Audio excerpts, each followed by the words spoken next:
Bupati Tanah Datar Eka Putra mengumumkan kepada seluruh masyarakat bahwa program pemutihan pajak kendaraan bermotor resmilah dimulai di wilayah Kabupaten Tanah Datar. Program telah berlangsung sejak 25 Juni hingga 31 Agustus 2025 juga dapat dimanfaatkan langsung melalui kantor Samsat Setampe. Dalam program itu, pemerintah daerah bagian pembebasan tunggakan pokok pajak kendaraan bermotor atau PKB sekadang 100% kecuali untuk masa pajak tahun berjalan. Tunggakan pokok pajak yang dibebaskan ingat mencakup keterlambatan atas pajak kendaraan baru jumutasi keluar dari luar provinsi. Selain itu, masyarakat juga akan mendapatkan pembebasan denda administrasi atas keterlambatan pembayaran PKB secara penuh. Program juga mencakup pembebasan biaya balik nama kendaraan bermotor atau BBNKB, kedua serta penghapusan pajak progresif. Indah hanya itu, denda sumbangan wajib dana kecelakaan lalu lintas jalan atau SWD KLLJ dari PT Jasa Raharja tahun lalu juga dibebaskan kecuali untuk denda pada tahun berjalan.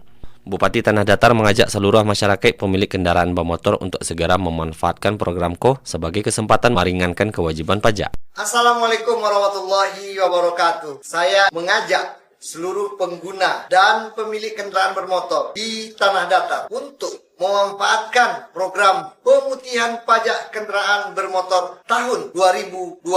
Bebas tunggakan pokok tahun sebelumnya dan denda. Menunggak pajak beberapa tahun pun cukup membayar 1 tahun berjalan. Program ini dilaksanakan di tanggal 25 Juni sampai tanggal 31 Agustus tahun 2025. Segera datang ke Samsat Batu Sangkar. Ayo jadi bagian unang dari Provinsi Sumatera Barat dan Kabupaten Tanah Datar. Kebijakan pemutihan diharapkan dapat meningkatkan kesadaran wajib pajak serta mendorong pendapatan asli daerah secara berkelanjutan. Informasi lebih lanjut juga pelayanan terkait dapat diperoleh langsung melalui kantor Samsat Kabupaten Tanah Datar selama masa program berlangsung. Irsyad melaporkan.